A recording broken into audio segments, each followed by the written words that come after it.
Shalom saudara yang terkasih dalam Kristus Yesus Tuhan kita.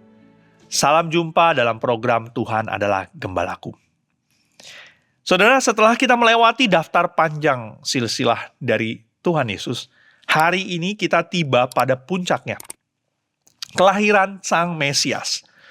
Di sini Matius mengisahkan awal dari Injil, yaitu Allah yang kekal memilih datang ke dalam dunia. Bukan di dalam kemegahan, tetapi di dalam kerendahan hati. Saudara, ini bukan sekedar kisah kelahiran seorang bayi. Ini adalah kisah Allah yang datang menjumpai manusia.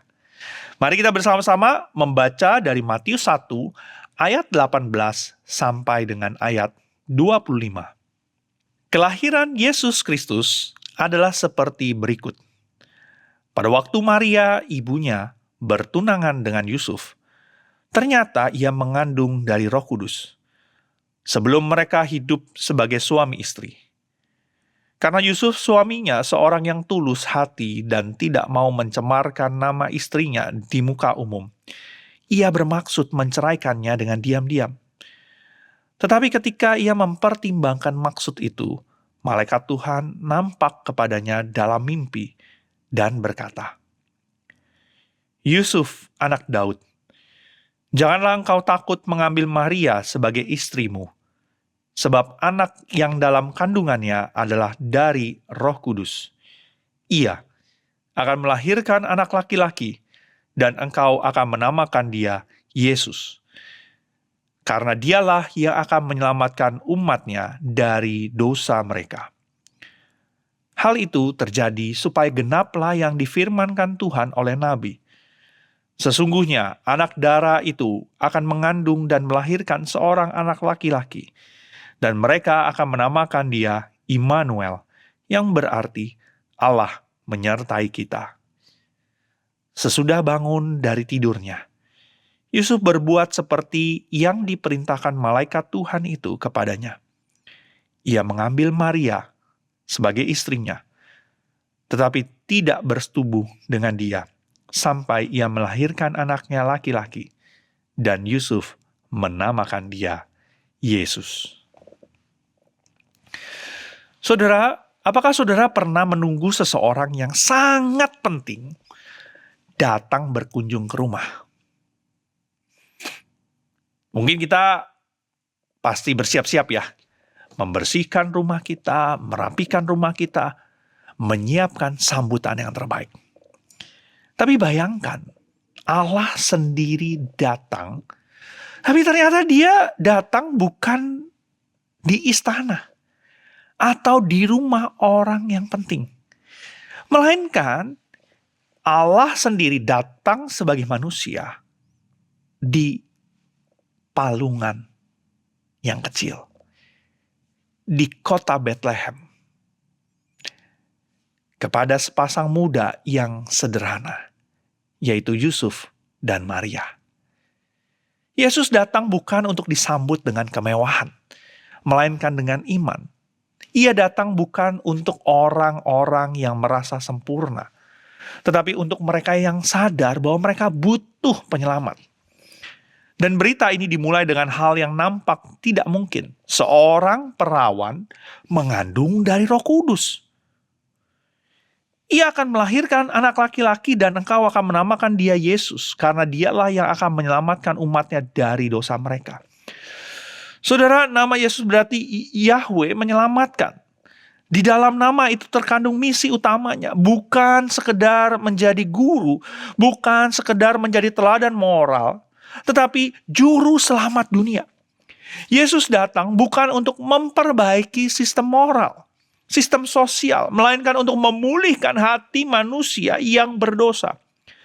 Dan nubuat itu digenapi, mereka akan menyebut namanya Immanuel, yang berarti Allah beserta kita. Saudara, inilah rahasia besar Injil. Allah tidak lagi jauh di surga. Ia hadir di tengah-tengah manusia. Ia masuk ke dalam dunia yang kotor, dunia yang rusak, untuk membawa pengampunan, kasih, dan pengharapan.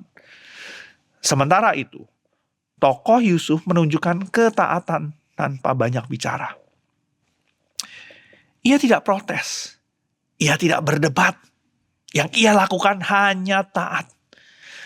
Ketika Allah berbicara melalui mimpi, ia percaya dan melakukannya. Saudara, ketaatan di dalam diam, itulah yang menyiapkan jalan bagi lahirnya Sang Penebus.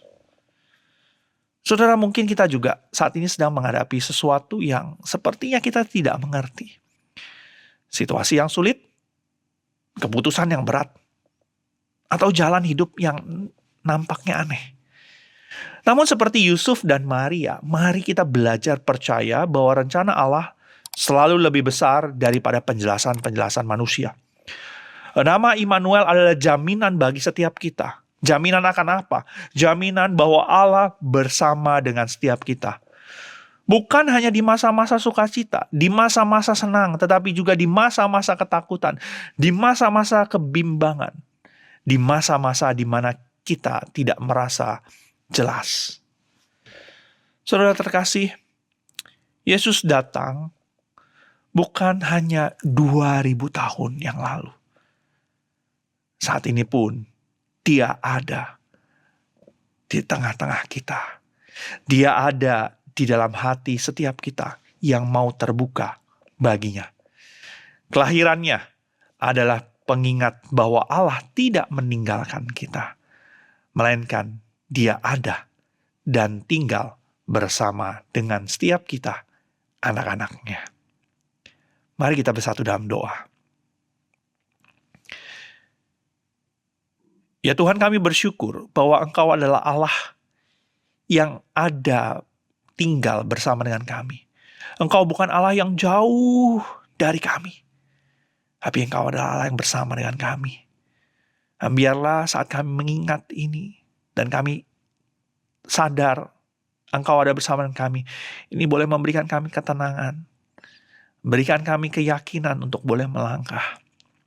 Ya Tuhan, biarlah kami selalu ingat bahwa Engkau adalah Allah Immanuel, Allah yang beserta dengan kami. Mungkin ada di antara kami yang saat ini sedang mengalami kesulitan, pergumulan, ketakutan, kecemasan, kekhawatiran. Tapi biarlah kami boleh tenang. Bukan karena masalah kami beres. Bukan karena kami kuat. Tetapi karena ada Engkau yang bersama dengan kami. Allah kami, Tuhan kami. Terima kasih ya Tuhan. Terima kasih. Kami menyerahkan sepenuhnya diri kami ke dalam tangan-Mu. Di dalam nama Tuhan kami, Tuhan Yesus, kami berdoa dan mengucap syukur. Amin. Saudara, Immanuel, Allah beserta kita. Itulah kabar terbaik yang bisa kita pegang setiap hari. Mari kita menjalani tahun ini dengan keyakinan kita tidak berjalan sendiri. Sebab Kristus berjalan bersama dengan kita semua. Kiranya Tuhan memimpin dan memberkati kita selalu. Amin.